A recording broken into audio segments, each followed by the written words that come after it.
West, Harlem, New York, since 1969. Looking for an Israelite woman that I can get behind. Take her to the promised land. Show her good niggas exist. Fuck what her mama saying. You understand? Listen. Fourth dimension blue is my cologne. All I did was say shalom and she offered me a phone number. Especially when I'm in the zone, I tell fire to the moon. Girl, you playing with the wrong. Check out my Hebrew trip. My Hebrew trip, you know I'm Hebrew fresh with my Hebrew chick, and you do not want tests. I got my Hebrew click. I know you can't understand, and I'm on some Hebrew shit. Check out my Hebrew trip, my Hebrew trip. Check out my Hebrew trip, my Hebrew trip. You know I'm Hebrew fresh with my Hebrew click. I know you can't understand, and I'm on some Hebrew shit. Check out my Hebrew trip. And you ain't never seen nothing like it with a drip so hard. Made her straight, she was dying cause a nigga cold as ice and sharper than a knife. I could change your whole life just by making you my white man. Look, that nigga got the boots, beard sprays, man. Look, that nigga got the garment with the shades, man. Look, that nigga got the spikes on his armband, and he got the Sheila David on his charm, man. No, I'm not lucky, I'm blessed. Yes, my lady in the dress, they hating, we dead fresh. I'm making their ass sweat with all this masculinity. I can tell she feeling me, my swag on infinity. And this ain't something you can buy. They asking who am I traded in my suit and tie. And I just got a garment from the captain. Catch me in the club smelling like black. Check out my Hebrew trip, my Hebrew trip. You know I'm Hebrew fresh with my Hebrew chick, and you do not want tests. I got my Hebrew click. I know you can't understand, and I'm on some Hebrew shit. Check out my Hebrew trip, my Hebrew trip. Check out my Hebrew trip, my Hebrew trip. You know I'm Hebrew fresh with my Hebrew click. I know you can't understand, and I'm on some Hebrew shit. Check out my Hebrew trip. Thy cheeks are comely with rows of jewels, thy neck with chains of gold. We will make thee borders of gold and studs of silver. Hebrew drip.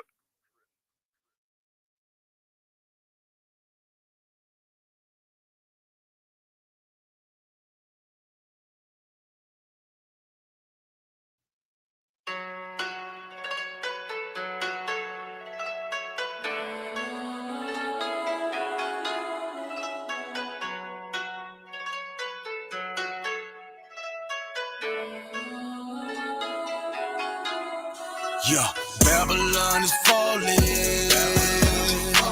to rise no more.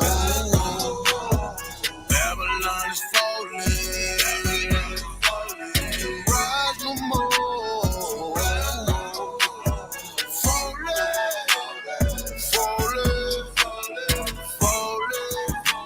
to rise no more.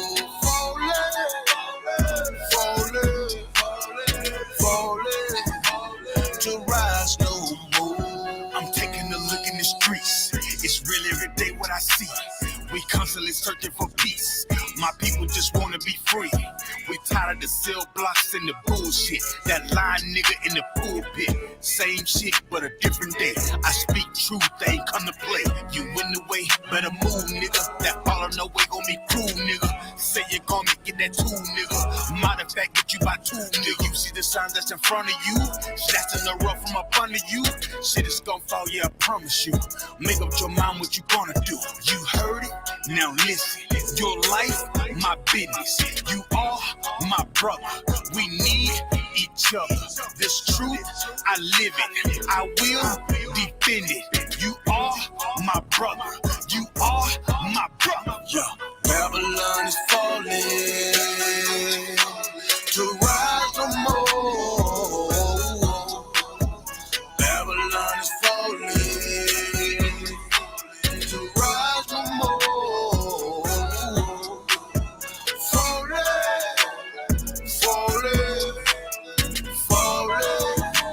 to rise no more.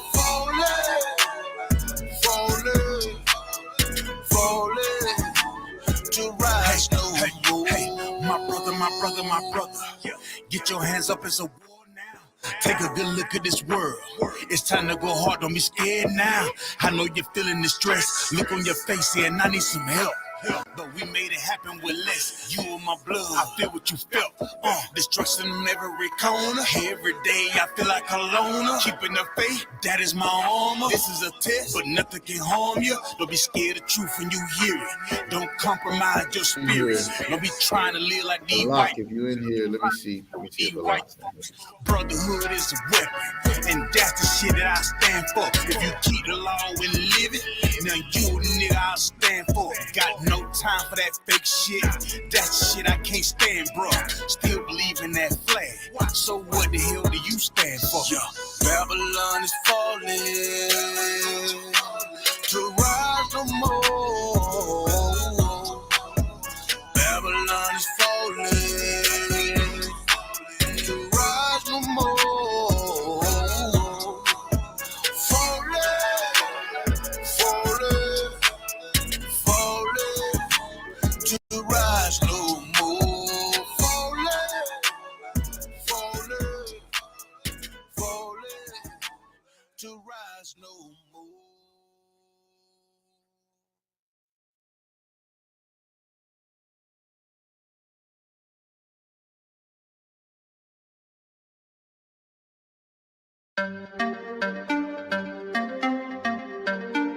YAHANNA, you know the chop. I.S.U.P.K. Badness no sad. Let me tell you how the badness steer. Dopey bad fly when the clock display. Tell a boy say no try box this face. Back switch face. You know how your blood clot casket stay, boy. You must see one back this prayer. When the map stick raise that thing straight.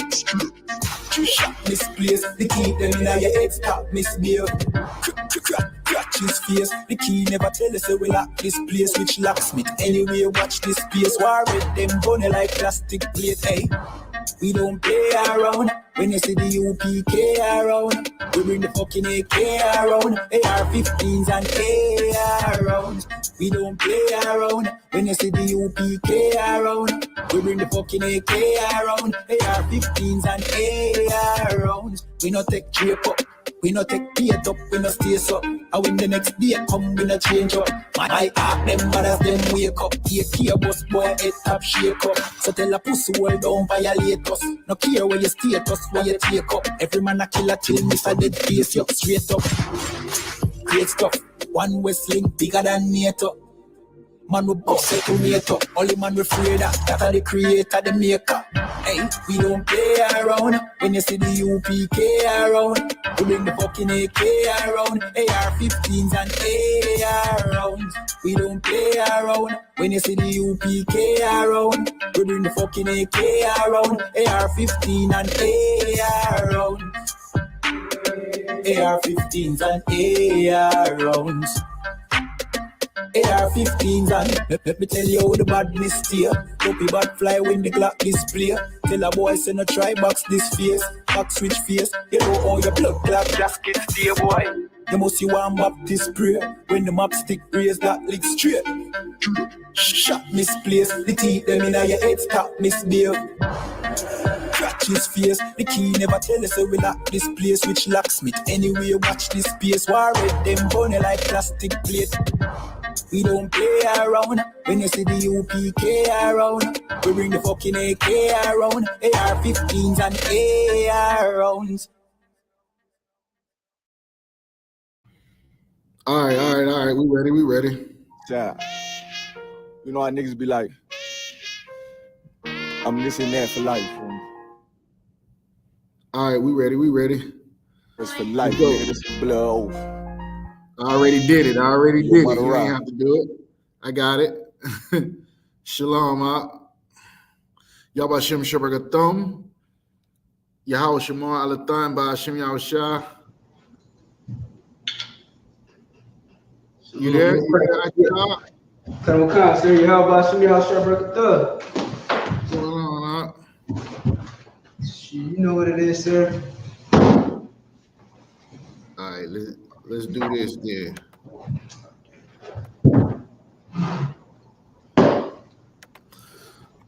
All right, you can fix it. Put y'all on the side. I ain't want the it had the video big, right? It's Israelite School of Universal Practical Knowledge. Oh man, come on, what y'all got going on over there? Oh, nothing. Nothing, sir. Nothing at all. All right, a lot of noise though. Let me go ahead and introduce. We already late. It's Israelite School of Universal Practical Knowledge started out at 1 West 125th Street, Harlem, New York, back in 1969. We're under commanding General YAHANNA, Precinct Officer Kazak Damar, I.S.U.P.K Duval, Nishak Itazab, I.S.U.P.K West Palm Beach, Miami, all the way down. They holding down that whole zone. Shout out to Thawashab, Yahiza, Nishak, all the brothers in Florida that sacrificed their life to try to prove to the Most High that we deserve to be saved out of this hell we've been going through. You know what I'm saying? We've been going through this for a long time, and it's only one way up out of it. And it ain't marching, and it ain't arguing, and it ain't begging your oppressor to stop killing you. The only way up out of this is divine intervention. Now, I don't know if y'all know what that is. That's if God get involved. That's the only way. The only way this is going to work is if God gets involved. Because other than that, your oppressor will destroy every last one of us. That's what it says in Amos chapter 9.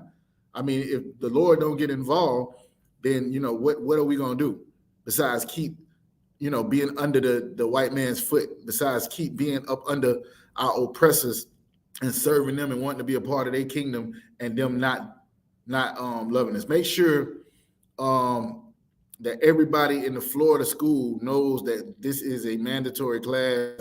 General YAHANNA told us all that we should be in the same place. So if you in, you know, if you in West Palm Beach, they should have a specified day that everybody comes together.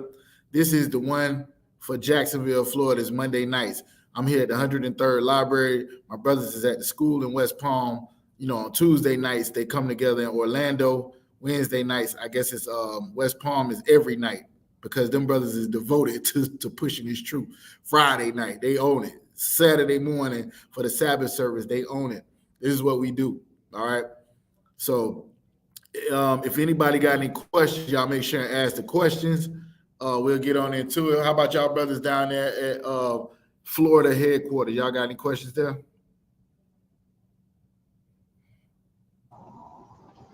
No, sir, I don't have a question right now. It's locked. All right. Lock you, sir. Hey, Shalom, Lord of Christ. What's going on? Hey, What's Shalom, Lord happening? of Christ.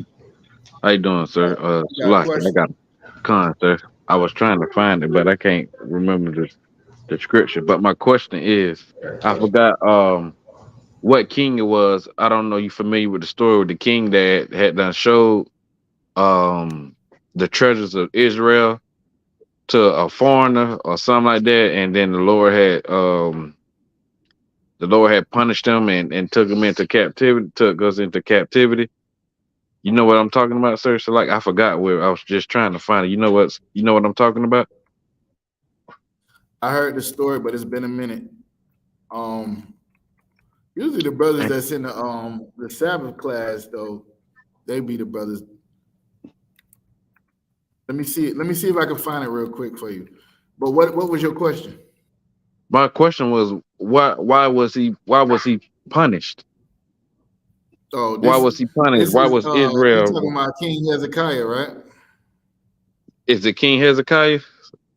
I can't forget Yeah. off the top of my head, sir. It might be that when he had All right, we showed can the do a little reading depending on, you know, if anybody got any other questions. We'll do a little reading, see, you know what I'm saying, if we can get to the actual question. You said, why was he punished? You know what I'm saying? yeah. Just off the base of what it sounded like he did something he was not supposed to do. So, you know, we'll dive into it. I believe it's 2 Kings, so you want to hold 2 Kings. I want to say it's chapter 10. And we'll see what we can get out of that. Anybody else got any questions? We don't play around. Anything new PK around. AR-15s and AR rounds. Hey, I had a song.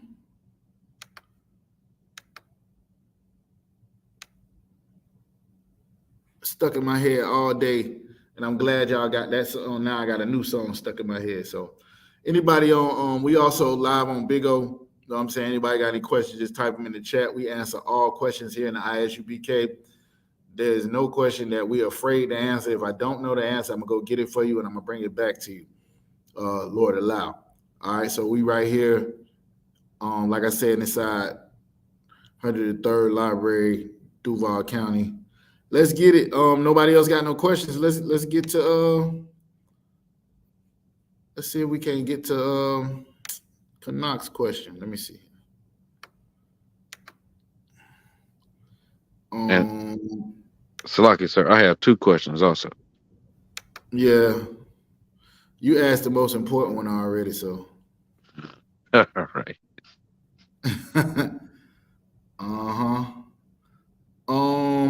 Let me see here.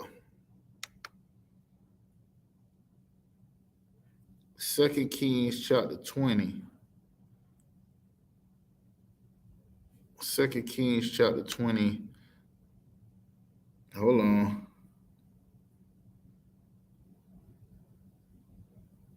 That might be what you're talking about. I know it's talking about King Hezekiah in Isaiah 39 as well. Let me see which one you're talking about. Read 12 through 19. Read 2 Kings 20, 12 through 19. Let's see if that's what you're talking about. So you say verse 12? Yeah. The book of 2 Kings, chapter 20, verse 12. At that time, Berodach, Balaladin, that's his name, Berodach? Berodach Balaladin. Where you at, brother? 2 Kings, chapter 20, verse 12. Oh, I'm sorry. I might be in the wrong spot. Hold on. Yeah, that's where you're supposed to be. I'm in the wrong spot. I'm at 20. I'm at 10. I'm like, where is he at? All right, let's get it. Okay. 2 Kings chapter 20, verse 12. Berodach Baladan. Berodach Baladan. Just read it like it's Hebrew. Sir. Exactly. At that time, Berodach Baladan, the son of Baladan, king of Babylon, sent letters and a present unto Hezekiah, for he had heard that Hezekiah had been sick. And Hezekiah hearkened unto him, unto them, and showed them all the house of the precious things, the silver and the gold, and the spices, and the precious ornaments, and all the house of his armor, and all that was found in his treasures. There was nothing in his house, nor in all his dominion, Salak, in his dominion, that Hezekiah showed them not. Then came Isaiah the prophet unto King Hezekiah, and said unto him, what said these men, and from whence came they unto thee? And Hezekiah said, they are come from a far country, even from Babylon. And he said, what have they seen in thine house? And Hezekiah answered, all the things that are in my house have they seen. There is nothing among my treasure that I have not showed them. Hey, you ever heard? I don't know if y'all know. Like, I know it's a Judite proverb, man. What goes on in this house, what it is, Canuck. What goes on in this house, what stays in this house. All right. It's a reason. Ain't nobody business what's going on in your house. But anyways, keep reading. Verse 16. Verse 16. And Isaiah said unto Hezekiah, hear the word of the Lord. Behold, the days come that all that that all that is in thine house, and that which thy fathers have laid up and stored unto this day, shall be carried into Babylon. Nothing shall be left, saith the Lord. And of thy sons that shall issue from thee, which thou shalt beget, shall they take away, and they shall be eunuchs in the palace of the king of Babylon. Does that mean he gonna cut their rod off, sir? That's what a eunuch Oh is. man, a unit don't necessarily mean that he gonna cut it off. It just means that they won't use it. Meaning like they'll give themselves to the Most High. You know what I'm saying? Concert. Verse Yeah, so 19. let's Then get said this. Hezekiah.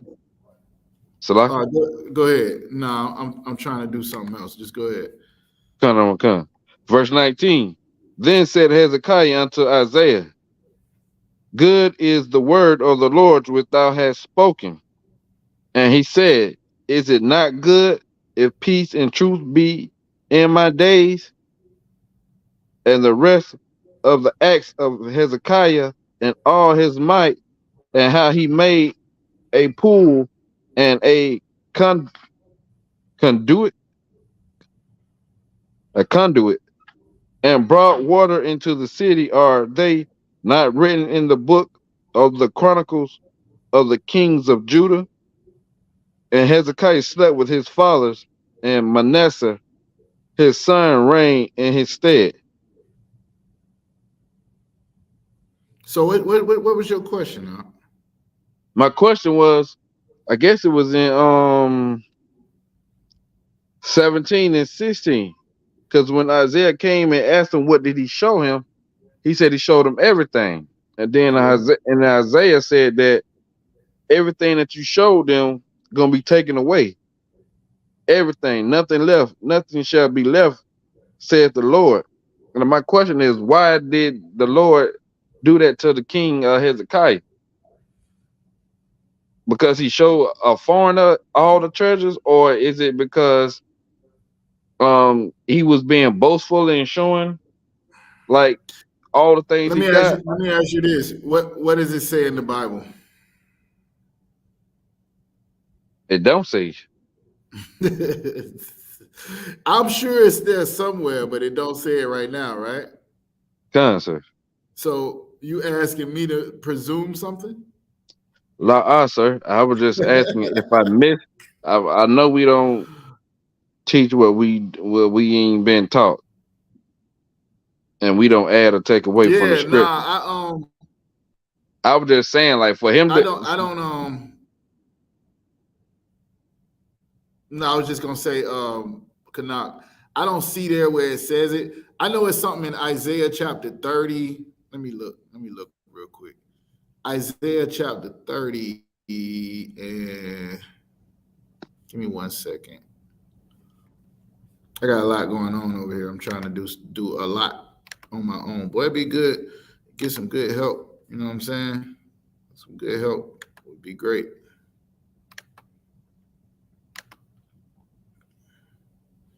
Are you still there? I'm still here, sir. Slack, sir. Yeah. What you need help with? Hold on 1 second now. Hold on 1 second. No, I know I got you on standby. My computer doing something weird, that's all. I can help. Not really, because you ain't here, but all right, I'm good. Now, let me get back to what I was doing.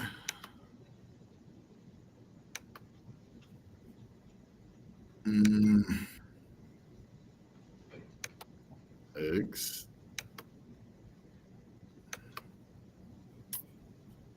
Bear with me.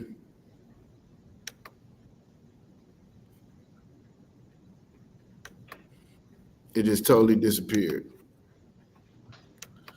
All right. What I was looking for is in Isaiah chapter 39. No, that ain't it.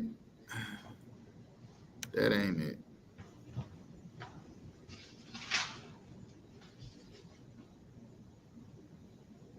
Yeah, I don't see it here, Kanak. I'm looking really trying to figure out, why it would, but I know it's gotta be somewhere where he told him um not to do it if he's gonna punish him for it, because the Lord don't usually punish people if he hasn't already told them not to do it. You know what I'm saying? So I would have to find that precept. But off top, I would, if I had to, take a guess, which I normally don't do, but just based on this not being there, I'll say it. Give me Isaiah 45 real quick. Give me Isaiah 45. I would say is that's the whole point. The Lord ain't giving you riches and glory and all of that stuff for you to show it to the other nations, but at the same time, He does want the other nations to see how he blesses his people. You know what I'm saying? That's what's so cool about Solomon. Solomon had gold teeth, gold chains, women. He had all these different things going on, and it was all based on the Lord. The only problem is it went to his head, and he started marrying women that the Lord said not to do, and doing things with that money that the Lord said not to do. So I'm not necessarily sure on the answer, because it's not right there in the scripture. Now, it might be in the text, but I don't see it there. I'm from Jacksonville, Florida, Duval County. That's where I'm from. That was the question that I had. So like you said, you said This is Isaiah I.S.U.P.K. chapter 45. Yeah, Isaiah 45. So you want me to start at 1? No, I want you to start at Isaiah 40. Yeah, you can start at 1. Let's go to 1 and see if it say anything. Come out of 1 come. The book of Isaiah, chapter 45, verse 1. Thus says the Lord to his anointed, to Cyrus, whose right hand I have holden to subdue nations before him. And I will loose the loins of kings, to open before him the two leaved gates,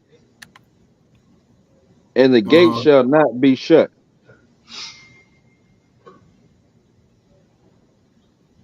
I will go before thee and make the the crooked places straight.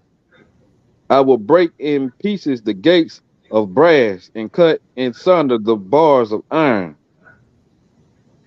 And I will give thee the treasures of darkness and hidden riches of secret palaces, that thou mayest know that I am the Nah, the that most. what I was looking at, I seen where he gave Cyrus those riches, and it says, I will give thee treasures of darkness. You see that?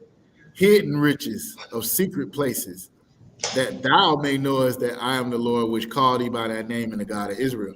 So I was looking at that to think that, know what I'm saying? Sometimes the Lord will give you stuff, but it ain't for everybody else to see, it's for you to know. But I was gonna tie that in with that, but I would probably have to ask this question because there's no definitive answer in the text, at least not right there where we just read at. You probably have to read a little bit further, a couple chapters up, and if nobody else ain't got no questions, then we could just read the Bible tonight. You know what I'm Done, sir.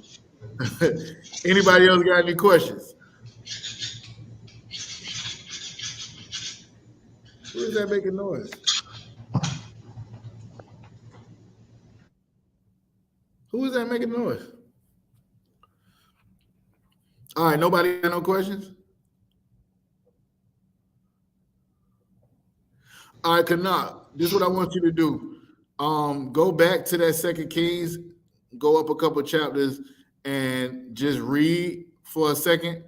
I'm gonna go ahead and get into something that I really wanted to get into before, and then if you find a answer, just let me know. Just go to like chapter 9 and start there. See if the Lord is talking to it. Hold on. Let me look something up real quick, and then we'll go to it. Since nobody ain't got no questions, I might just deal. I just deal with your questions for the rest of the day. You the only one Hey, that's studying. You know what Most High in Christ, sir. I'm saying? Nobody else got no questions because they don't read the Bible. I ain't talking about y'all. I ain't talking about y'all in the UPK. I'm talking about everybody else. You know what I'm saying?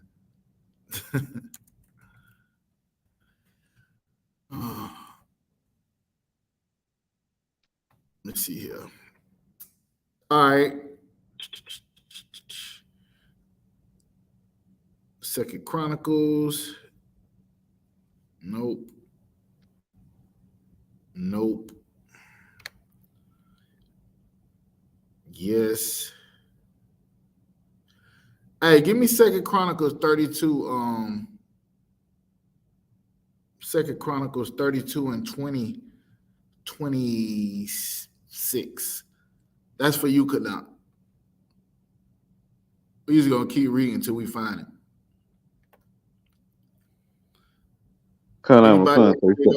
Anybody on Big O got any questions? Go ahead and ask them. You can put them in the chat, or you can come up and ask the question. If you want to go to the live classes on I.S.U.P.K Florida on YouTube, you know what I'm saying? I.S.U.P.K Florida on YouTube, or you can ask it right here. All right. Any question you want about the Bible, we'll answer for you.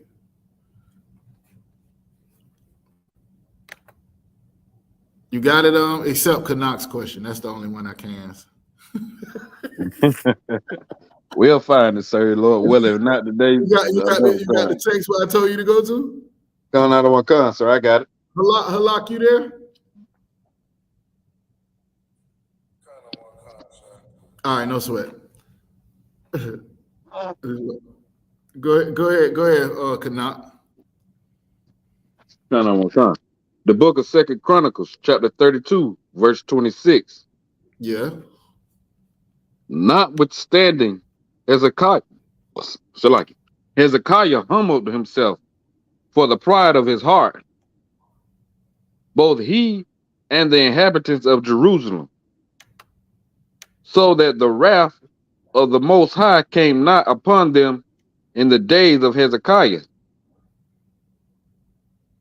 And Hezekiah had exceedingly much riches and honor, and he made himself treasures for silver and for gold and for precious stones and for spices and for shields and for all manner of pleasant jewels, storehouses also for the increase of corn and wine and oil, and stalls for all manner of beasts, and coats for flocks. Moreover, he provided him cities and possessions of flocks and herds in abundance. For the power had given him substance very much. This same Hezekiah also stopped the upper watercourse of Gihon and brought it straight down to the west side of the city of David. And Hezekiah prospered in all his works. Howbeit, in the business of ambassadors of the prince of Babylon, who sent unto him to inquire of the wonder that was done in the land, the power left him to try him, that he might know all that was in his heart. All right, so all right, like we getting somewhere. Right. It looked like, I mean, that'll be a short answer I would have to give. But here's what it says in verse 32. Keep reading. Now the rest of the acts of Hezekiah and his goodness, behold, they are written in the vision of Isaiah the prophet, the son of Amos, and in the book of the kings of Judah and Israel. And Hezekiah slept with his fathers, and they buried him in the chiefest of the sepulchres of the sons of David, and all Judah and the inhabitants of Jerusalem did him honor at his death, and Manasseh his son reigned in his stead. So, I mean, this is talking about Hezekiah. It's still not necessarily directly answering the question that you had, and that was why was the Lord, why did he punish him for showing it off? Like I said, I don't know. I just think, our father is a nigga. You know what I'm saying? Salaki. We serve the Salaki, nigga sir. God. Yeah, go ahead. Salaki, sir. So in verse 31, it said the power left him to try him, that he might know all that was in his heart. Yeah. Is that has something to do with it? We would have had to keep reading along with that, with the one that we originally got in 2 Kings chapter 20. Right. The reason why is because we only got to the part where it said, that the Lord was about to take everything away from him because of what he did. So I mean, if we wanted to go in and maybe read further, I don't know. You know what I'm saying? But from my gathering or what I got or whatever, out of what the question you asked, I don't see it right here in the text. So I would kind of be leading the witness. I would kind of be like going into something that I think and I might, and I, you know what I'm saying? And I don't really want to do that. We in 2 Kings. We in 2 Chronicles right now, sir. All right, in 2 Kings chapter 20, watch this. Go back to 2 Kings chapter 20, right? Remember we was at what?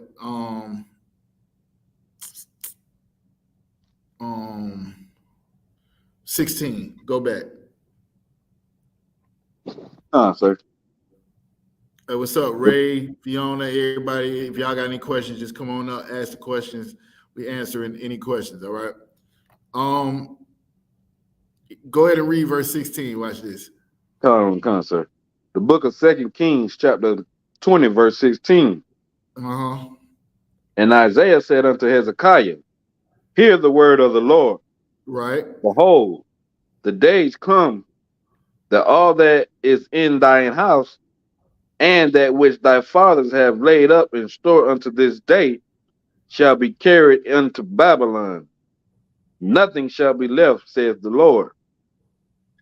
And of thy sons that shall issue from thee, which thou shalt beget, shall they take away, and they shall be eunuchs in the palace of the king of Babylon. So they're basically telling them they're going into exile under Babylon. You see what I'm saying? So keep going. Then said Hezekiah unto Isaiah, good is the word of the Most High, which thou hast spoken. Why did he say that? Go ahead, man. Salaki. Just keep reading. Sir. Under one.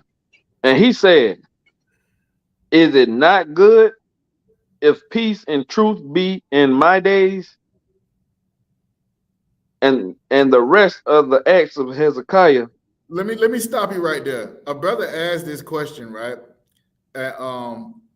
General Muhammad answered this question. It wasn't that he was saying that he don't care about his children going into the exile. What he was saying is that the Lord had already blessed him in his days. So whatever came of that, he was good with. Whatever the Lord saw fit to do, he was okay with. That's all he's saying. Because the brother asked, was he saying he don't care whether his kids become eunuchs and go under the king of Babylon? He's just happy that the Lord sent the prophet Isaiah to tell him what was going on, and he was saying basically to Isaiah that he was glad that the Lord allowed him to be blessed during his time if that was what was going to happen. So he's not saying that it's good that they going into it, but he's saying good that he told him, and he's thanking God for what he already had at that time. You understand or no? I see. Verse 20. This is what I wanted you to read, though. Sir.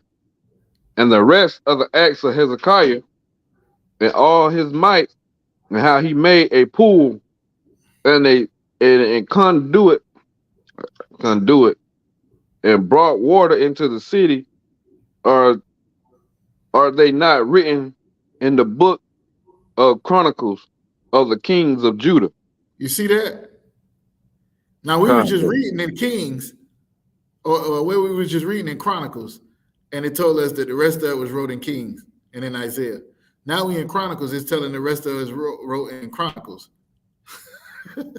So, and keep going, and it ended just like this in verse 21. Con. And Hezekiah slept with his fathers, and Manasseh, his son, reigned in his stead. That's almost the exact same thing it said in Chronicles, right? Con, so it's actually saying the same thing. Right. So neither one of them are really telling us what was going to happen. I think the Lord was just sending Isaiah to prophesy that based on what he did by showing them that those other nations was going to want the riches of Israel, and the Lord, based on our behavior, was going to allow them to take it. That's all I can get out of the story right now. If there's more deeper to it, one of the brothers will have to bring that to my attention, and we'll have to go dig a little bit deeper to find the answer, because it's not right here where the question is. You understand? Con, sir. Con. All right, what was your second? Oh, anybody else got any questions? Salaki. Go ahead.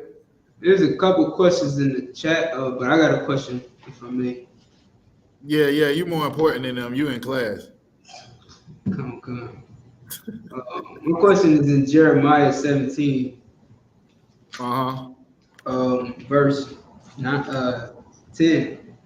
Jeremiah chapter 17, verse 10. Yeah. What's the question? If you could just break it down, honestly. Jeremiah 17 and 10. You just want to break down on it? Come. Anything in there particularly jamming you up?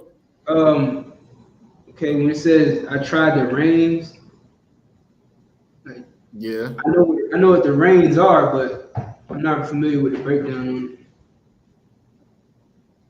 All right, so this is the Lord speaking right here. Go up to verse 7, just because I know y'all probably heard that. I know you probably heard that before as a Christian. Let's just break it down from there. Come. The book of Jeremiah, chapter 17, verse 7. Blessed is the man that trusteth in the Most High. Blessed is the man that trusteth in the Lord. Go ahead. And whose hope the Most High is. And whose hope the Lord is. So this is just saying a man who trusted in God or the Most High is blessed. And who, if your hope is in him, not yourself, not no other man, not none of that, then that is also being blessed. Go ahead to verse 8. Come. For he shall be as a tree planted by the waters. The Lord is referring to men as trees. Ain't that something? Go ahead.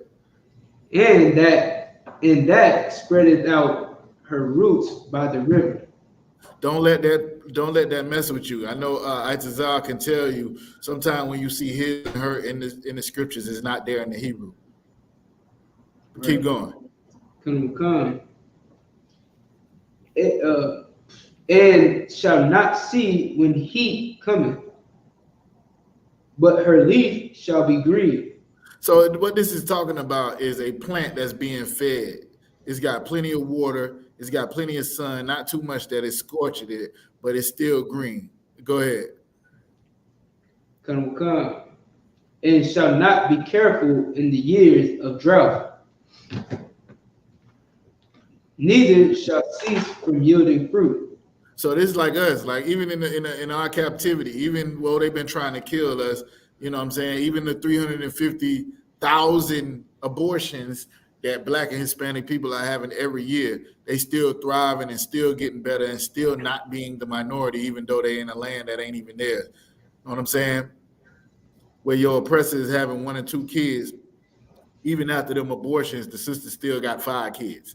Sister still got 4 and 5 kids, even after the abortions. Brother still got, 3, 4 baby mamas or wives if he's righteous. You know what I'm saying? Even though that 80% of all the marriages is ended in divorce. the Lord is for if you trusted in God, right, in the Most High and what He said. This is the it said what was written aforetime was written for our learning that we might have hope, right? Here's the hope in the faces of the saints is that those things that happen to us, that you know what I'm saying, we're gonna come up out of it, and those people that put us in it, they're gonna be in the position we was in. The people that led us into captivity going into captivity, people that killed us with the sword gonna be killed with the sword, so on and so forth. This is talking about a man that trusted in the Lord. And what trusting in the Lord is not what your Christian pastor told you it was. It's not when you just, you know, like people saying, I'm trusting in the Lord. It's trusting his word and what he said he was going to do, that he was going to do what he said he was going to do, right? That he's a rewarder of them that diligently seek him. That he's going to actually redeem his people like he said he was going to do in Hosea, is that he was going to send us a king, a righteous king, and a righteous government, and send us shepherds that lead us back to him, that he was going to forgive us for all our sins and remember them no more. Without all of that, you know what I'm saying, you ain't trusting in the Lord. You ain't trusting in the Lord just because you're going to church.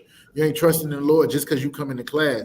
You're trusting in the Lord by doing what he says to do and expecting the results that he said he was going to give you. Everybody understand? All right. So it like, and when you're doing that, doing what he said to do, because that's your proof that you trusted in him, right?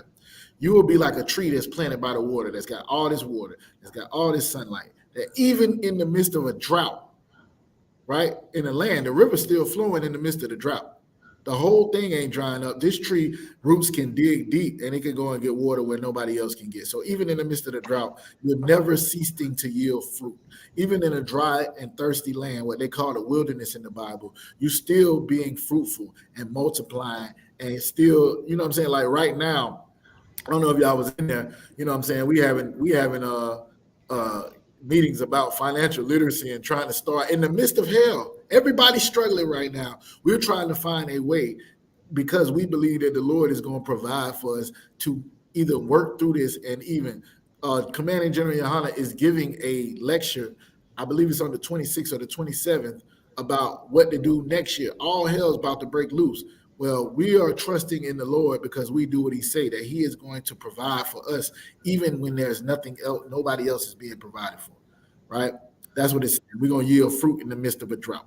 Go ahead to verse 9. Come on. Verse 9. The heart is deceitful above all things and desperately wicked. Who can know it? You ever heard somebody say, follow your heart? Don't ever follow your heart. In the Bible, when you see that word heart, it means mind. There's many things that come to your mind. You might have been in the truth all these years and somebody come to you with some type of scheme, be like, hey, you know what I'm saying? We should apply for a PPP loan, or you should do this. Or, you know, you can get over on the government. All you got to do, they'll give you like $500 worth of food stamps. All you got to do is lie and say blah, blah, blah, blah, blah. Or you could claim other people's kids. Or you could do this. Whatever it is, right? You want to be on the right side of righteousness, because that is going to prove that you ain't got to do no kind of scheming in order to get what you need. The Lord is going to provide for you.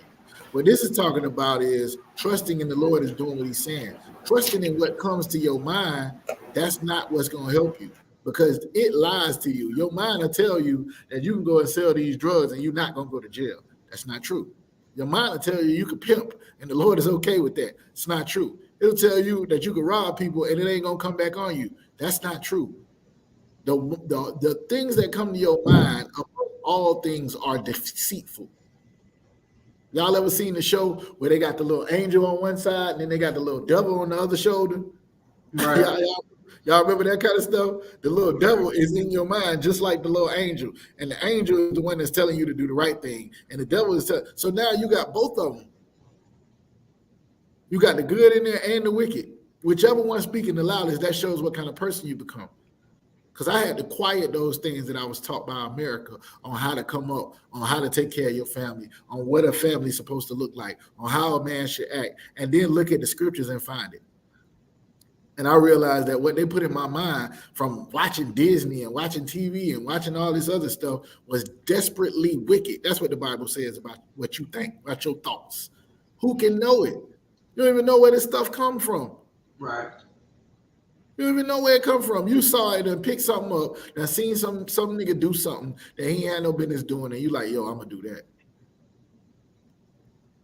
We came up watching the drug dealers, watching the pimps, watching the gangsters, watching all of these people on these movies, and we wanted to be like them. So all of this is in our mind, but our mind is lying to us. Just like, you know what I'm saying? I always use this where you see Rick Ross smoking a cigar on the port of Miami, waiting on the dope to come in, but they don't show you when you got to wear another nigga drawers in prison.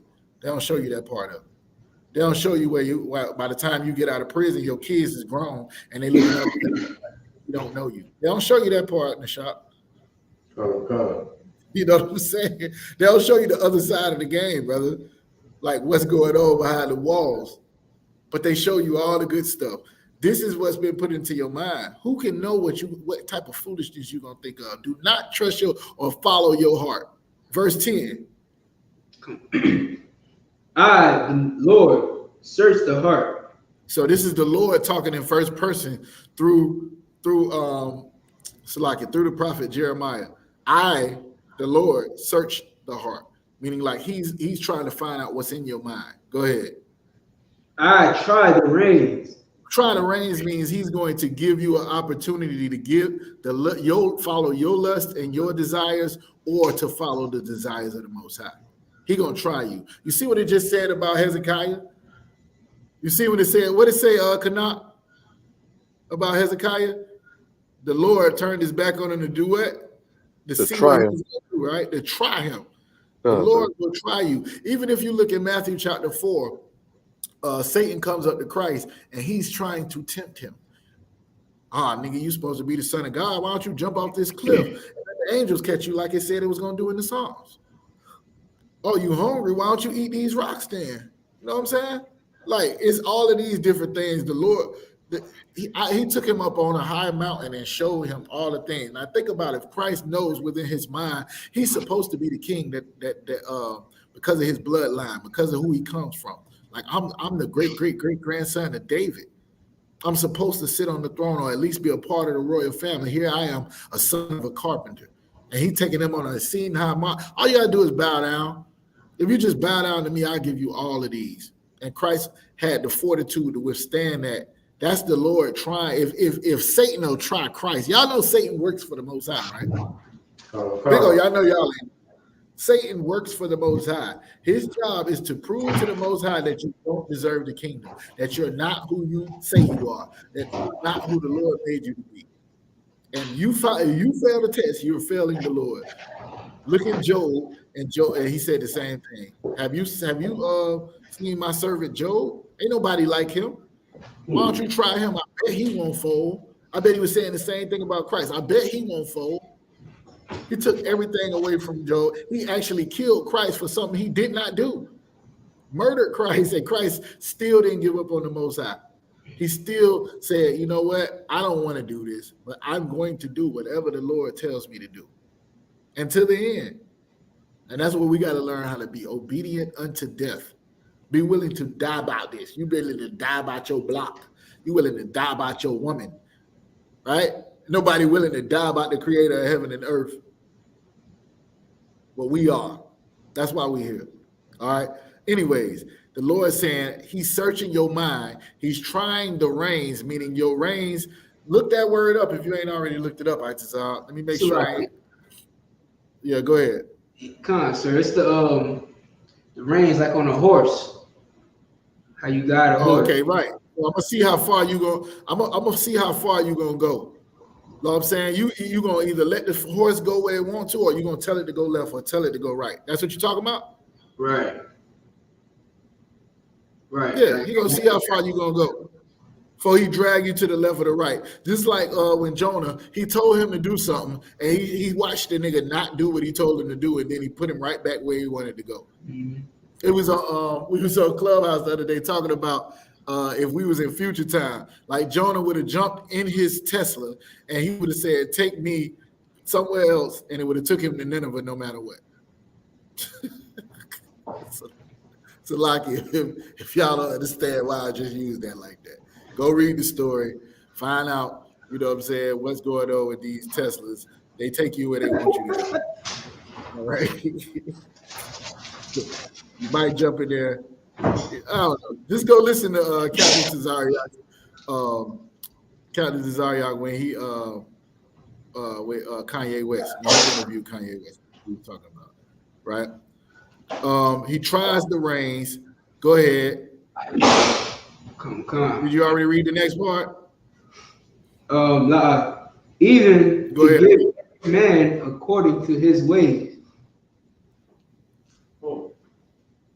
and Keep according going. to the fruit of his doings. So this was always talking about trusting in the Lord, meaning being obedient to him, doing what he said to do. Then he was telling you all the good things. Then he was telling you not to follow after your own mind. The precept to this will be trust in the Lord with all our heart, lean not to their own understanding. Right? Acknowledge him in all that way, and he would direct your path. In other words, follow the Most High. Don't follow your own self. Don't follow what you think. There's plenty of people that's out here that will not allow nobody to tell them what to do because they think they know it all. I used to be him. And I would not be in here had I not wisen up and realized that the Lord raised up some men that's wiser than me. And they know how to these men. Hey, Salaki, I got something crazy going on. What time is it, Akim? It's 8:05. All right, cool. my clock is saying 7:26 over here. I'm like, nah, that can't be. We ain't even start to this. Anyways, yeah, so don't trust in your own self. In the scriptures, it said he gave some pastors and some apostles and some preachers for the perfecting of the saints. Know what I'm saying? Like for the edification of the saints. You got men that's in place. You got men that's in place. Yo, 1 second. You got men that's in place that's been put in place, and their job is to teach people. That's why I always bring out Jeremiah 23, where he said you had these shepherds that taught you wrong, and you went off. It says the leaders of this people cause them to err, and they that lead you cause you to go astray. Go ahead, Halak, you had something? The sister in the chat was asking you a question on what you was speaking on. Yeah, nah, I use that word sometimes basically to refer to Israelites or people that I'm talking about. So she was just asking, who did I call a nigga? I'm not sure. Might have been me.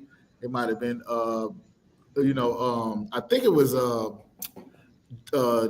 brother who supposed to go to Jonah. I think I said he watched this nigga go the other way when the Lord told him to go one way, and then he got swallowed up by a fish and spit out. So I think that's who I was talking about. Itazar, did we get to where you had the question at? Come. Okay. All right. Most High in Christ. Any other questions? Khan Khan, sir. Who's that, Magazar? Khan Khan. All right. Go ahead. Ask your question. The question was, how old was Isaiah when he became king? Isaiah? Khan Khan. Because I have like two scriptures. What book chapter and verse you talking about? Let's go there. 2 Kings 8:26. All right, let's get there. 2 Kings 8:26. What about Isaiah 28:7? Mika, what about it? 2 Kings, you said 28:6? 8:26. 8:26, sir. 8:26. Okay. Dyslexia. All right, go ahead and read it. Khan, this is the book of 2 Kings, chapter 8 and verse 26. Oh, you talking about Isaiah? All right. I thought you was talking about Isaiah. I was like, where say Isaiah was a king at? Isaiah that's the real. Okay, it's a Lucky. It's all right. Let's read it. Now, because the reason why I know what you're talking about. It's in two different places. It'll say two different ages, right? Right. Khan. Somebody tried to jam me up on that, so I told him I would get a breakdown on that there. All right. Let's go ahead and read them. The answer to your question is One of them is coming from one place, and another one is coming from another one. It's no different than like in Luke and Matthew. They both breaking down the same story, and Israelites didn't really keep time like that. For instance, in the Bible, you don't see 19 years or 440. It says that in some places, but it's prophecy. It's a span of time. You know what I'm saying? So it's more like it would be right around this, but we could read it anyway. And then what I would do is for a better breakdown than what I'll be able to give you here. We can go ahead and I could probably ask the general for you and get the answer, or ask the captain and get an answer. That might be better than I can give you. But from what I know, I done seen this before. I think Garfield tried to bring this or whatever. This is for people that really don't believe in the Bible. For people that believe in the Bible, it's not really a big deal for us because you have accounts of something that was wrote down, and a lot of this stuff was what they would call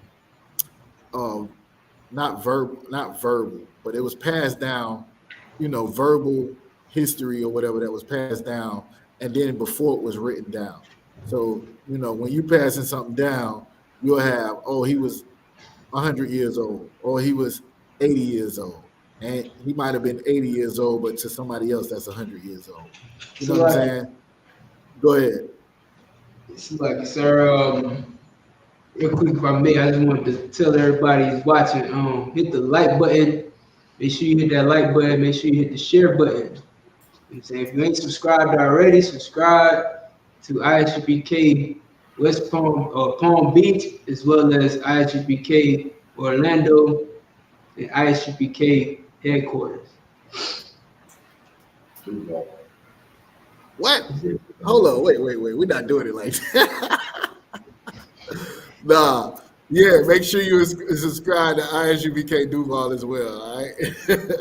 But first and foremost, I.S.U.P.K Florida, if you're not subscribed, that'll link you in with all the other ones. So we got Orlando, we got Fort Myers, we got West Palm Beach, we got, Duval, all got pages. But this is the main one that you're on right now. So, yeah, good work. Make sure y'all hit that like button, though. Hey, are we on West Palm Beach right now, or what? So we're on West Palm Beach, and that's the thing. I was looking for I.S.U.P.K Duval, but it's not on here. That's why I'm looking at this on I.S.U.P.K Florida. Right. It's on I.S.U.P.K Florida and I.S.U.P.K Palm Beach as well. Are you simulcasting? What you doing? Yes, it's StreamYard allows you to simulcast on Facebook and YouTube. So we on both the YouTube channels. So it's on I.S.U.P.K Palm Beach on Facebook. It's on I.S.U.P.K Palm Beach on YouTube and I.S.U.P.K Florida on YouTube, and then I.S.U.P.K No Cowboys. How are you doing both of them right now? The StreamYard lets you do that? Come. All right, Most High Christ. All right, if we put a few more chips in here, they'll let us go on 10 different. All right, let's do it. It's just money. It is just money. Yeah, it ain't real, no way. Hey, the curtain. That's like it. Hey, I don't know if the sister's trying to ask a question, or is she just talking about something she was reading in 2 Chronicles 33:9. Let me know if you're trying to ask a question about it or not. I can't really tell. Okay. All right. I got you. Yeah, I did speak on it earlier. All right, Magazar, let's go ahead and read it. But I'm telling you now, before you read it, you know what I'm saying? I done been through it a little bit, and I gotta I would have to like rehear what the breakdown is on it. Slocky, I don't know if you want me to go through it, or you just want me to go ask the question and get back to you. Slocky, sir. I'll just wait till you get back to me. All right. This is what I want you to do. Text me both of those. I do have a bunch of things like that because I be on the chat house, on the clubhouse. And I got a couple of things like that. And it was a brother on Big O that came with some stuff too. And I don't really like bothering the general with stuff like that because I believe in the Bible and it's really for unbelievers.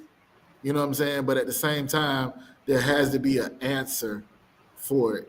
And if you want that answer as an officer, you definitely want to go ahead and get the school's perspective on it, so you don't just make up stuff. You know what I'm saying?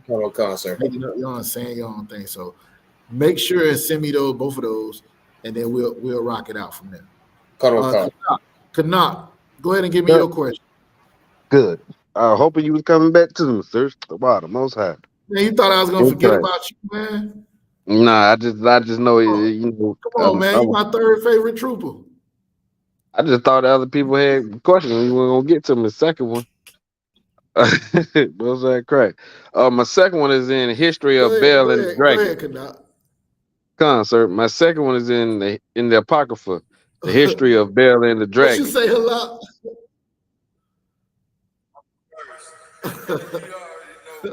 Why you got an echo, man? Well, you sound like you in the studio or something. I am in the studio, but I got the headphones on. Oh, boy, got an echo. He got a mean reverb and all that. Halak say he the first. I don't know. I don't know how true that is, Canuck. We'll deal with that later. Man, it's no sweat, sir. That brother don't comment about. Leave it where it's at. What you gotta say? All right, what you gotta say? Go ahead. I'll pause for a second. I was gonna say he sound like he in the fourth dimension. You hear him though? I hear him. Boy, sound like he in the clouds or something. Yeah. Stay in the studio. All right. Go ahead, Canuck. You say what's the question? My question is in the history of Bel and the Dragon. Verse 33 through. Question about Daniel. Bel and the Great Dragon is Daniel, right? Come on, sir. All right, go ahead. My question is this talking about teleportation or no? Let's read it. Con. Bel and the Dragon. This boy gonna make me go to pull out my 1611. Con. Oh, you want me to wait for you, sir? No, go ahead. The history of Bel and Dragon. Oh, you starting at 1? Nah, sir. I'm starting on verse 33. Because that's where my question is. It's in 33 through 38. Hold on. Chapter 33? No, verse 33? Yeah, I think it's only one chapter, sir. That's what I'm saying. Verse 33. I made a mistake. Sir. Good night. That boy's hardcore. Go ahead. I just had to make sure I went wrong. So okay, verse 33. Now, there was in Jewry a prophet called Habakkuk, who had made pottage and had broken bread in a bowl and was going into the field for to bring it to the reapers. But the angel of the Lord said unto Habakkuk, Go, carry the dinner that thou hast into Babylon unto Daniel, who is in the lion's den. And Habakkuk said, Lord, I never saw Babylon, neither do I know where the den is. Oh, I remember this now. Yeah, go ahead. Then the angel of the Lord took him by the crown and bare him by the hair of his head, and through the vehemency of his spirit set him in Babylon over the den. So what happened now? How did he get there? What was his mode of transportation? The angel. The angel took him there, right? Now, it don't say this in here, but if you looked anywhere else in the Bible, how do angels travel?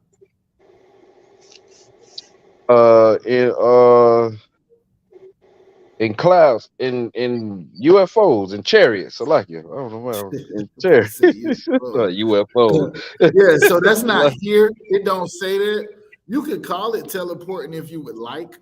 You know what I'm saying? It ain't saying that. It's saying basically the Lord called Habakkuk, and he took him from where he was at to where he was supposed to be. By his, he grabbed him, like basically like grabbed him by his head, by his ears, and he took him there. So yeah, go ahead. When you ask that question, you talking about like how they move, like when the scriptures say where they went, they turned not, and you know they. Yeah, that's what he answered. He said it. That's what Ezekiel, and when it's talking about when they move, then the chariot moved with them. You know what I'm saying? We went over that a couple of weeks ago. Yeah. So it's basically he moved. Yeah, go ahead. Sorry, come on, sir. So I mean, but I'm thinking like, okay, it's like when Satan tested Yahushua, right? He picked him up, he took him here, he took him that, but the breakdown is it was all in his mind. So, yeah, but it don't say that here though. It basically said that Habakkuk was in a place and he had never been to Babylon, and the angel took him there just to do something for the Lord. You know what I'm saying? And he ended up there with Daniel in Babylon in the den. So it would have to be what Canuck asked. He would have to have teleported there if the Bible don't say that the angel took him there, which you still could look at as like he teleporting there. Like, I ain't never been there before. All right, you going right now. Here you go. You there. Do what the Lord told you to do. You get it? Sir. Yeah, go ahead, Louis. But would it still not be in the spirit? Yeah, he said it. He said, but look, it says, all right, and bear him by the hair of his head, and through the vehemency of his spirit set him in Babylon. All of this is spiritual, but what happens in the fourth dimension occurs in the third dimension. It's like come out of her people. It's like going into the wilderness. You can literally be in the wilderness, or you can spiritually be in the wilderness, or both. Right? But he literally had to go and feed Daniel in Babylon, and he was saying he didn't know where it was. The Lord took him from where he was at, used the angel to place him in that particular place. Right? Council. Yeah. Now, whether this is a vision or not, I don't think so. Because this is like the second time when Daniel went into the lion's den, right? Didn't Daniel go into the lion's den like 3 times? I know y'all ain't hear that at church. But this is the second one in here, if you read about it. So while he was in there, the Lord sent a prophet to bring him food and different stuff like that while he was in the lion's den. So y'all check that when you get a chance. The answer to your question is you could call it teleporting. I would say what the scripture said is that the angel placed him in there in order for him to do what the Lord told him to do. All right? Contact. I know you didn't want to hear that. I know everybody want to hear magic and abracadabras and walking on water and all of this. But some things are just what the Bible says. Slocky, sir. All right. Hey, we got some new people in this room here on Big O. If y'all want to come up, ask some questions, feel free. Halak, how do I make you admin in case we need to put foots on somebody out here trying to mess up the class? Yes, sir. I'm already admin. All right, bet. All right, cool. So yeah, come on up. Hey, Shalom, Lord of Christ. Hey, who had a question? Somebody else had a question?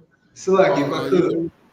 Yeah, go ahead, Itazar. Real quick, sir, and then I think also Magazar had one as well. Okay, so Daniel, is this story right here running congruent with the Old Testament in the book of Daniel? From what I was told, and I remember being told by the general, this is during the same time, but it's a different account, and it could be talking about a whole different time when Daniel was put in there because there's some differences in the story. Like one was he went in for another reason. Another one was, if you read the stories, they sound similar, but there's a lot of different things that's different. So I don't know if this is one of the ones where like you have two different people telling the same story and they have changes. But if you read it, there's clear differences in the one that's in the Old Testament and the one that's in the Apocrypha. So this one is you ask him what's the school stance on it, is that they're two totally different stories, and Daniel went into the lion's den more than once. But we wouldn't necessarily argue with somebody who think this is the same story being told by a different person. Sloppy, Yeah, sir. you could battle it if you want to. You know what I'm saying? Only thing you would need to battle it and say it's two different stories is just do like what the other is doing with Magazar and just point out the differences in the story. But that don't necessarily make it two different accounts. You know what I'm saying? But what we teach is this is not the same story that's in the Old Testament. All right. Somebody said Salaki? Khan, sir. Yeah, go ahead, Magazar. Yeah, I was going to say something similar like Officer Atazar, but not like directly on that. But it just sound like a vision that he had or something like that there. Who had a vision? It sounded like Daniel had the vision. You talking about in Bell and the Dragon? Khan, sir. Are you saying he wasn't literally in the lion's den? What you talking about? No, it just sounded like a vision that he just. Where you see he had a vision? Where you see that at? No, I'm just saying it sounded like he had a vision at that time. All right. I don't know. I don't see that in the text. I see where it started out. He talking to the king and he talking trash and he saying, "I'm not gonna worship your idol," and he throws him in the lion's den. You know what I'm saying? Similar to what happens in the Old Testament, but there's a lot of different things that's going on that's in this story that's not in the Old Testament story. So we can revisit it. I can ask this on Thursday and see if this is a vision. From my understanding, there's two totally different times where Daniel went into the lion's den. One is in the Apocrypha and one is in the Old Testament, but they both was for the same reason, him standing for the Lord and not bowing to idols. That's my understanding. That's the breakdown I got. You know what I'm saying? We can ask it again because it's been a while. When you be in the truth for a minute, you don't hear breakdowns. I might have asked it the first year I was in the truth, and then 8 years later, I don't remember. So, but I do remember that because I was like, "Is this the same thing?" And he was like, "This is a different story." All right, Marcus, you had something? Nah, that's all I have. All right. Anybody else had any questions? Anybody on Big O got any questions? Anybody in the class? Oh, the sister had a question, right? Mm-hmm. What was her question? Can you read it for me? Revelation, sir. She got Revelations. Revelations. Hold on, Salaki. Oh no, Daniel. I was about to say I thought it was Daniel because that's what I thought it was similar to the question we just was reading. Daniel, what chapter? Chapter 2, verse 32. Daniel chapter 2, verse 32. And what's the question? She says, Daniel 2 and 32, verse 28 says, "This is concerning the latter days about Nebuchadnezzar's dream. My question is, the statue representing kingdoms has already come to pass? ? Also, what is the comparison to the dragon with horns in Revelation?" That's what I was looking at. Well, read. You got two questions. The first question is, is the statue representing kingdoms has the statue that represents the kingdoms come to pass? I believe you're talking about with the gold and the copper and so on and so forth. And then, all right, I guess we about to read this then. All right, let's go. Okay. No better way to see what's in the Bible than to read the Bible. Man. All right, start at verse 24. Let's read. Second Daniel. Second Daniel Daniel. Second Daniel chapter. That's Belly the Dragon. Second Daniel is Belly the Dragon is Second Daniel. Come on, priest. Ain't no second Daniel. Go ahead. So you said Daniel 2 verse 29. You said 24. 24. So like second Daniel. Hey, with this, we're gonna do a lot of reading. Know what I'm saying? For the sake of trying to get the story, and we're probably gonna go back to Bel and the Dragon to see some of the differences in the story, since brothers won't read on their own. I ain't got no other questions, right? No other questions in there. One more question. Who got one more question? I believe it was BLACKWATCH. What's his question? Was it BLACKWATCH? He said reincarnation, when a person died, does their soul come back into another nation, and will they remember their past life? All right, the answer is no. The thing that is, has been already, and we know that there's nothing new under the sun. That is in what's that? Is it Ezekiel? And then also in that same book, it'll say the thing that was or has been named, we know that has been named already is man. So when you die, the dirt goes back to the earth, the spirit goes back to God who gave it, and he replenishes the earth. The reason why you know that you don't come back as another nation is because God judges you to the third and fourth generation. He has two scriptures that says God forgives the sins, but will not clear the wicked, judging, putting the sins on the fathers upon the sons to third and fourth generations. Also in Deuteronomy chapter 30, verse 19, where it says, I have presented life and death, blessings and curses, therefore choose life that thou and thy seed may live. This shows you that what you're doing for you and your kids. And that's everlasting life. You coming back through the seed. Even now, he told David in Psalms 89, he would raise him up, and he would never, his seeds will be as the sands of the earth. That's the whole point of Abraham's seed and everything, is because you come back through the seed of your fathers. That's what it says when you die, you sleep with your fathers. And that's why it always talks about, like even in the blind man, who sent him or his mother or him or his parents in order for them. So you come back in the same bloodline you was. Therefore, the children of Israel are always going to be the children of Israel. They're not going to be another nation. The children of Moab would always be the children of Moab. They're not going to be another nation. And there is no changing from being Esau to being Israel, or being another nation to being Israel. That's nowhere in the Bible. All right. So I just wanted to get that out real quick. Now let's go back to 2 Daniel. Sorry, sir. Go ahead. Khan also said there's no remembrance of former things. I thought I hit on that too. In the part where it says there's no new thing under the sun, it says there is no remembrance of former things, neither is there remembrance of things to come. So you do not remember. If anybody is saying that, I was King David in my past life, or I was this person, tell that nigga he's a damn liar, he's off.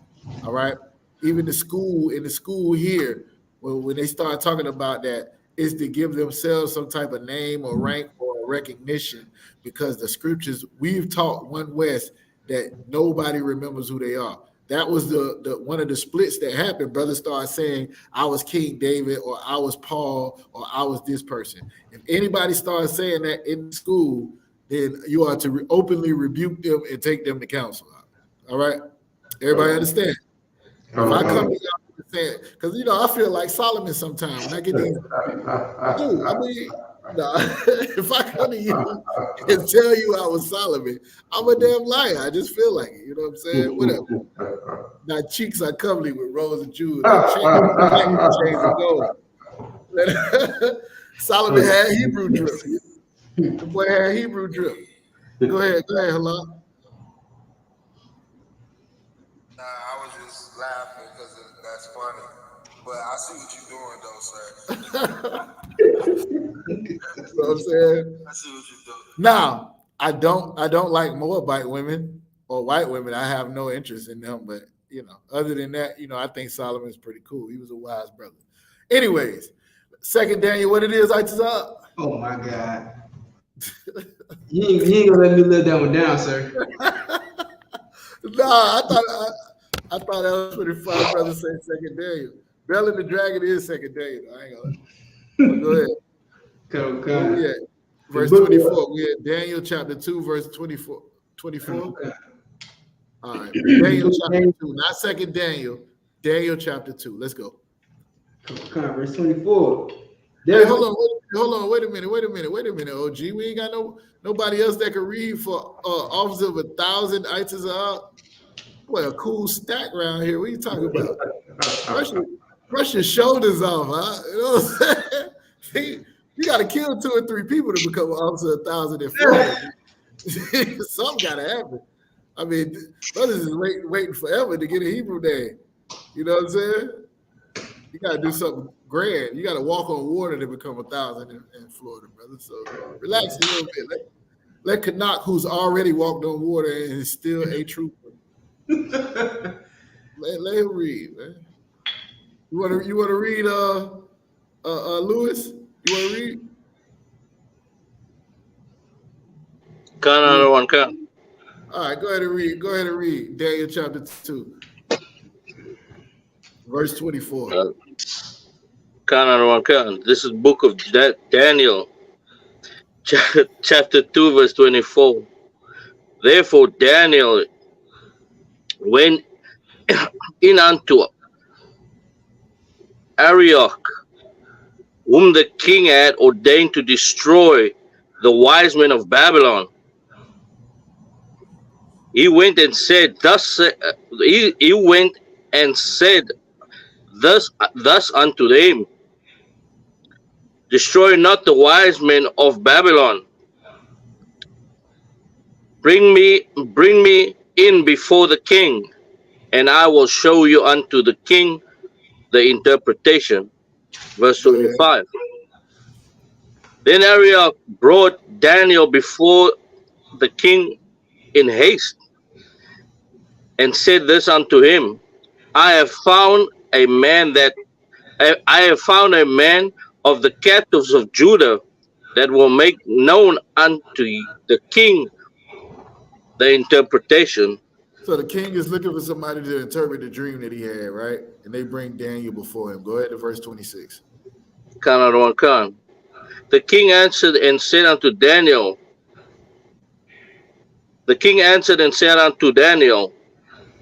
whose name was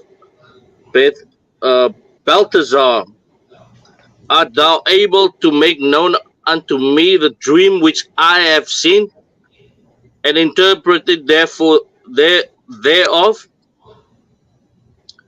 Verse 27, Daniel answered and said in the presence of the king, and said, the secret which the king hath demanded cannot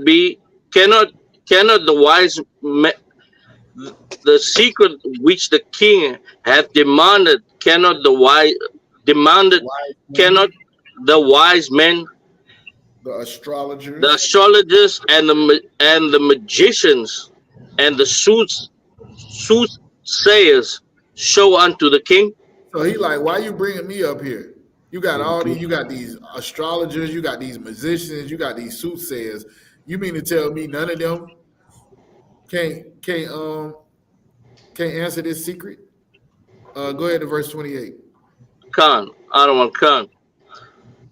But there is a God in heaven that revealeth secrets, and maketh known to the king Nebuchadnezzar what shall be in the latter days. Thy dream and the visions of thy head upon thy bed are these. Verse 29.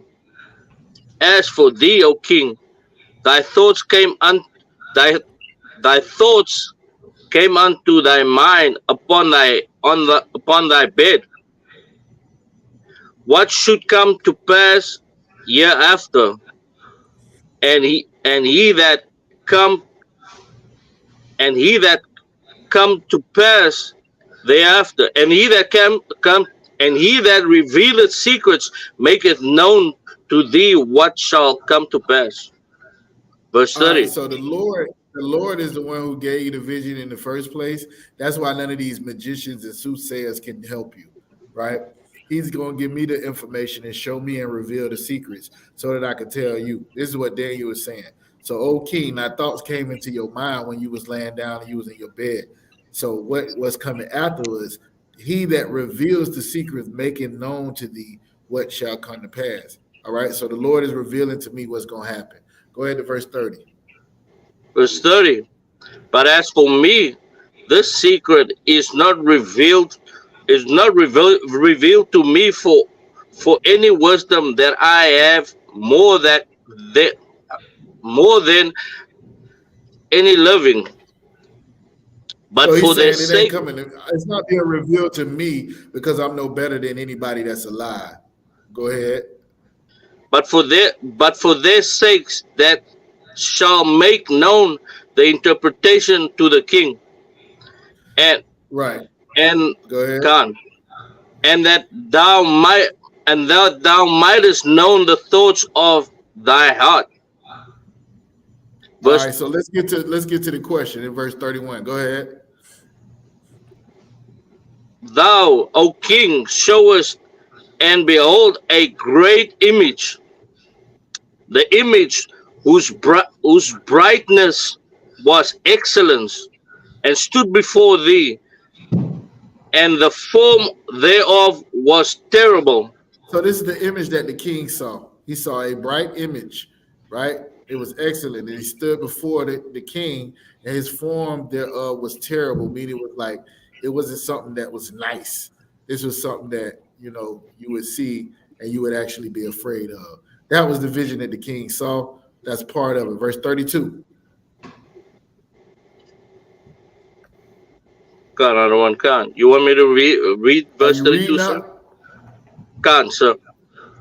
This this image, this image's Yeah, head keep going. was of fine gold, his breast and his armor was of silver, and his belly has thighs of brass. Verse 33, and his legs of iron, and his feet part of iron and part of clay. Carry on, sir. Yeah, keep going. Canaan 1 come. Verse 34. Thou showest thou sawest till that a stone was cut out of without hands, sorry, Salakia. Thou showest till that a stone was cut out without hands, which smote the image upon his feet that were of iron and clay, and break them in pieces. All right, so for the sake of time, all of these, the kingdom of iron, the kingdom of clay, brass, silver, gold. Also, it's gonna go into other things. What was the sister's question though? Had this already happened? The question she had was, is the statue representing kingdoms? Is the statue that's representing kingdoms already come to pass? Yes, the statue that represents these kingdoms. You could go into like the Iron Age and different things like that. I cannot break it down off the top of my head. I do have it in my notes, but these represents kingdoms that have already come. But then you will get to a kingdom which is going to be like Rome and the extension of Rome. In Revelations, it breaks this down as well. So yeah, these kingdoms have already come, and one is now is still America. but I don't have the whole breakdown on what the kingdoms is. I don't know if y'all got them in y'all notes. I got some brothers with some rank up here on the shop. If y'all wrote them down, I never was able to get my notes back that I had on the breakdown, but I believe before Rome, you had these different kingdoms that was represented in Daniel. But I don't want to speculate what they is off the top of my head because I don't have no notes for it right now. But yes, this already happened as far as these kingdoms and the dream that the king had. Also, to the point where a lot of people feel like Daniel had to be written after because of how accurate it was about these kingdoms that would come. Y'all ever heard that? Anybody ever heard that Daniel had to be wrote years after they say it was wrote, just for the sake of how accurate it was about these kingdoms that would rise? And you had the Iron Age and the Stone Age, and you know what I'm saying, and all of this, the stone and all of this that came. I really wish I could just break that stuff down off the top of my head. I'm not the expert in revelations and prophecies and all of that when it comes to it. I know the ones I know, but we will have to get into it at some point. So I'm gonna get some more knowledge on it. But the answer to the sister's question is yes. These kingdoms have already been, and we at the last one now. And also, if you keep reading, at some point the saints take the kingdom. The saints take the kingdom back, and you can go through it. But I don't know how to break it down like all the way. But you know that these already have happened. I do know the answer to the question. All right. Was there anything else? What was the second part? Also, I see also up there. Come. She said, "What is the comparison to the dragon with horns in Revelation?" Yeah, I mean, what happens in Revelation is the Lord shows John similar a similar prophecy or a similar vision as he showed Daniel in his prophecy. So a lot of those things stem off. So when it talks about one thing in Daniel, you'll see it talk about the same thing in John, but he might be seeing it in another way or as a different beast or whatever the case may be. But it's still the same thing. It's the kingdoms that's rising up on the earth and the Lord destroying these kingdoms and giving it back to the children of Israel. So the dragon that was supposed to be worshipped. You do have a dragon in Revelation it's a little bit different, but I don't think it's necessarily no comparison. It's just one is seeing in a vision the dragon and being asked to bow down then, and another one is seeing a dragon in a vision about the end times and that dragon being slain or whatever the case may be. So you would have to go directly to what book, chapter, and verse you're talking about when you said what's the comparison. But those are two different dragons. Daniel is talking about one thing, and John in Revelation is talking about another. All right. Anybody else got any questions?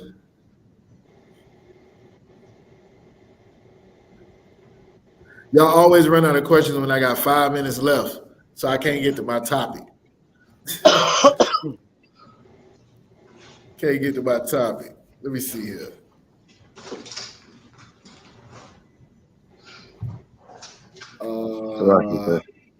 Yeah, go ahead.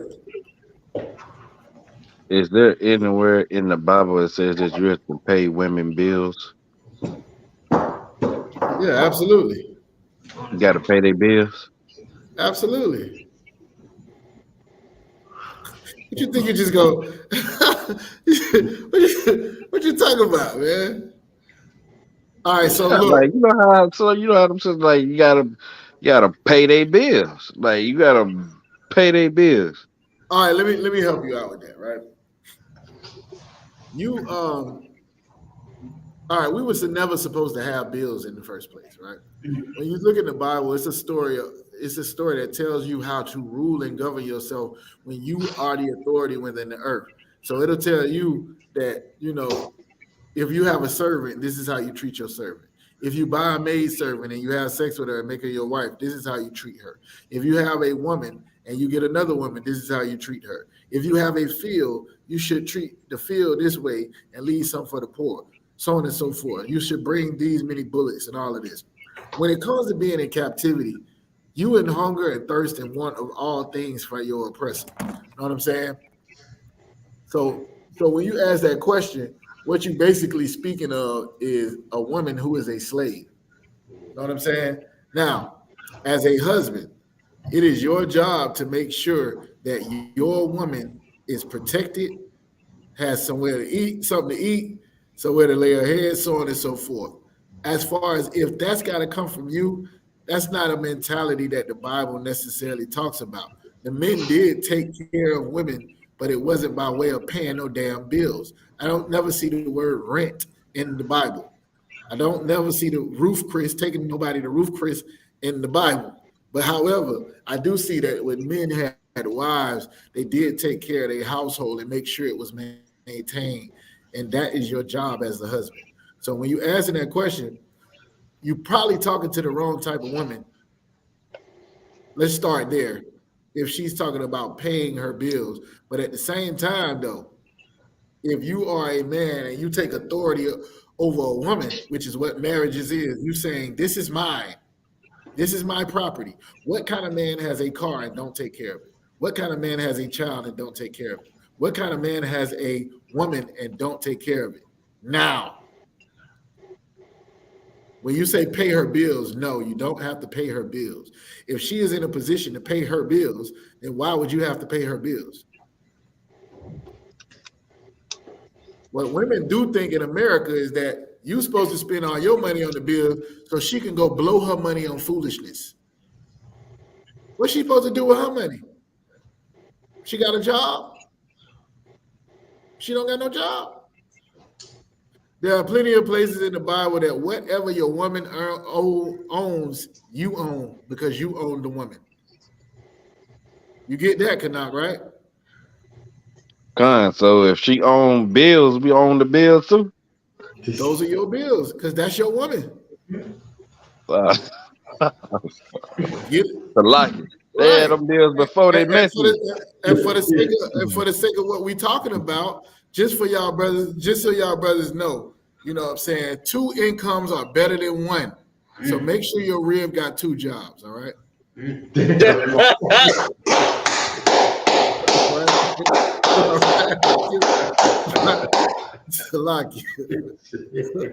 Good not. You just got to find a better woman, brother. I mean, I don't know. That's it. I'm not letting none of my wives will starve. No, it won't happen. I ain't got to pay their bills, but it got to get paid. And what I'm saying is my money is her money.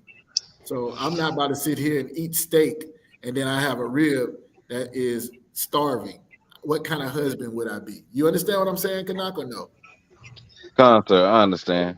It is your responsibility to take care and make sure your woman has food, shelter, and is protected.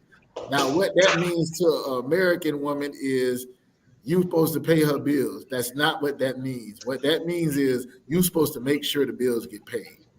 Mm-hmm. Sometimes that might mean by you telling her that she can't spend her money that she made on some foolishness, that she should take care of her bills better. You understand, right?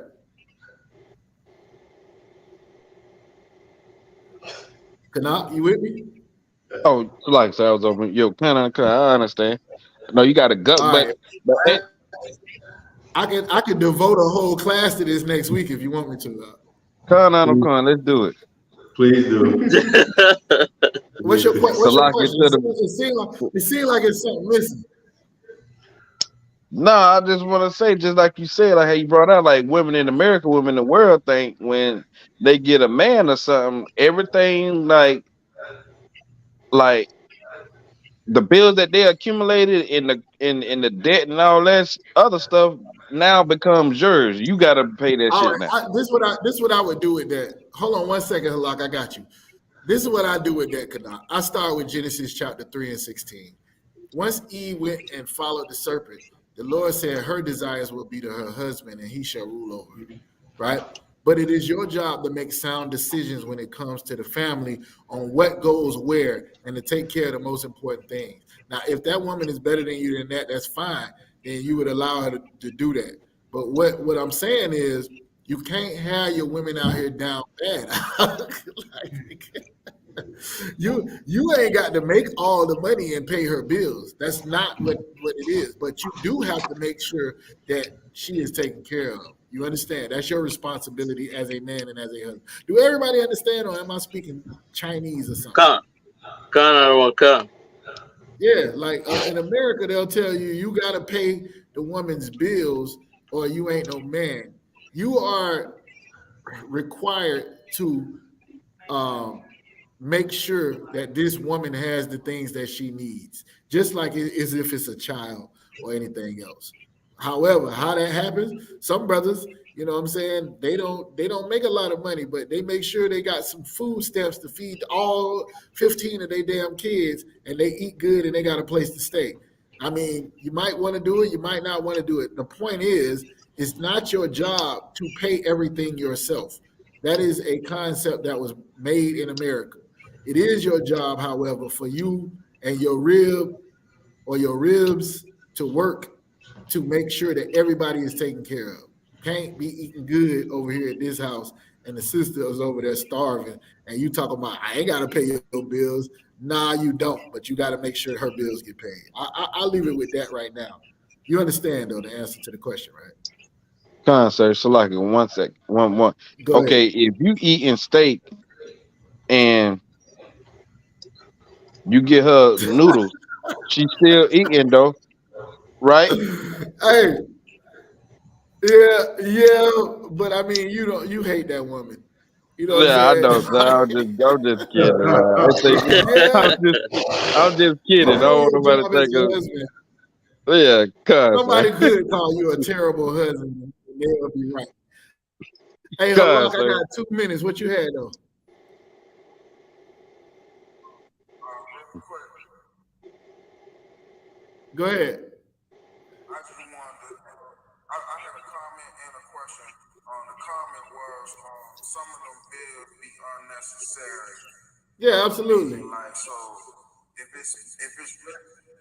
it's really my bill because that's my rib, then I don't need that bill.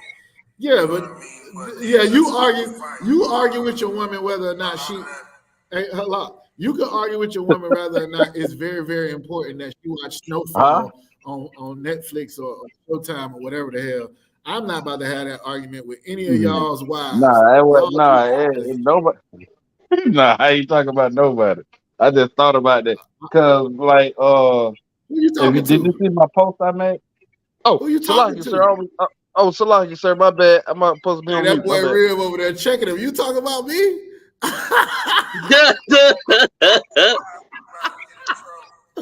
Hey, I gotta go. Halak, what's your question, real quick? I gotta go because they about to kick me out the Yeah, lab. my question is, okay, with this topic, so with men, especially men in the UPK, everything has to be proven and earned, and we have to work for it. So with the rib, right, with having a woman, like, doesn't she is required to earn, like, even the safe, like, we're commanded as men to risk our lives for our woman. So, like, what does a woman have to earn? That All she right, have so to look, earn her in job. life for? Let me answer it real quick because I got to get out of here. Her job is to be a good helpmeet for you. Now, some brothers might mean going out and working. Some brothers that might mean staying home and taking care of the house. Your house and my house is different. You know what I'm saying? Whatever a brother would require from his rib, that needs to be an understanding that you and your rib established before you sleep with her, not after you've been tearing it up for months and months, and now you tell her all of a sudden she got to get up and go get another job or do whatever she needs to do. All right? Y'all understand, right? The courting process is very, very important. court the woman, and if she's like, I don't want to stay at home, I want to work, and you need her to stay at home, then y'all might not need to get married, or vice versa. She says, I want somebody who's going to take care of me, I'm not working, and you won't need her to work, you might not want to marry her. And with that, I'll pass the class over to Priest and Officer Isupk. I'll jump back on Big O to argue with y'all.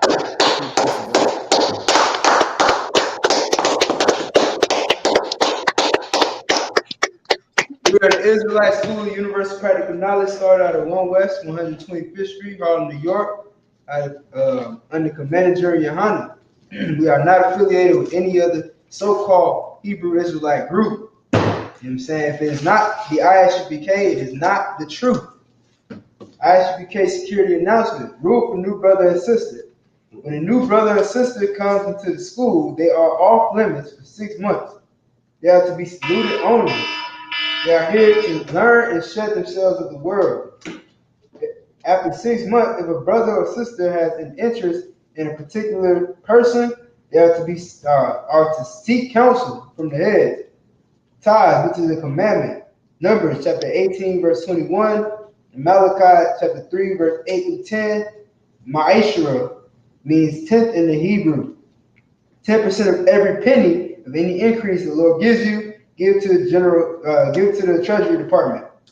Priest fund, free will offering for priests, not mandatory. Whatever amount you would like to give. Upcoming holy convocation, the day of memorial of blowing of trumpets, right? Right. Which is the first day of 7th month, Friday 15th, September 2023. You can read about it in Leviticus chapter 23, verse 24 to 25. All right. If anyone would like to become a trooper, start by wearing all black, boots, shirt, pants, headband, scarf. And with that, I imagine. And if Israel, we're going to give a courtesy salute to the teacher in the class. I imagine Shabbat. I imagine Barak. Yahweh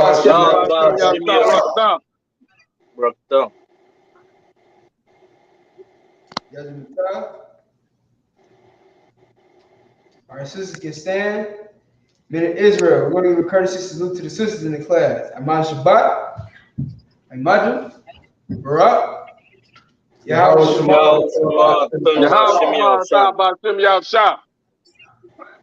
Yadimata. Class is missed.